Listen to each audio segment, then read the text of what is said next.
অনেকক্ষণ পর আকাশে সূর্যের দেখা মিলেছে, তাই ব্যাটারি চার্জও হয়েছে মোটামুটি।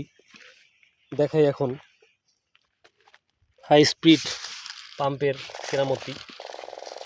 খুব যে একটা চার্জ আছে তা না, শুধু ডেমো দেখাই যে হাই স্পিড পাম্প দিয়ে খামারে সেচ দেওয়া যায় কি যায় না। হাই স্পিড ডিসি পাম্প দিয়ে খামারে সেচ দেওয়া যায় কি না তার একটা ডেমো দেখাচ্ছি। এই যে দেখতে পাচ্ছেন মোটামুটি পানি এই গাছের একদম মাথায় উঠে গেছে। বোঝা যাচ্ছে যে এটা চার্জ যদি ভালো থাকে ব্যাটারিতে, এই খামারের 1/3 ভাগ এখানে দাঁড়িয়ে দাঁড়িয়ে ভিজিয়ে ফেলানো যাবে। দেখুন এই যে কত দূরে কলা গাছটা, সেই কলা গাছটাতে পানি দিচ্ছি। দেখাচ্ছি আপনাদের জাস্ট যে হাই স্পিড ডিসি পাম্পের কেরামতি।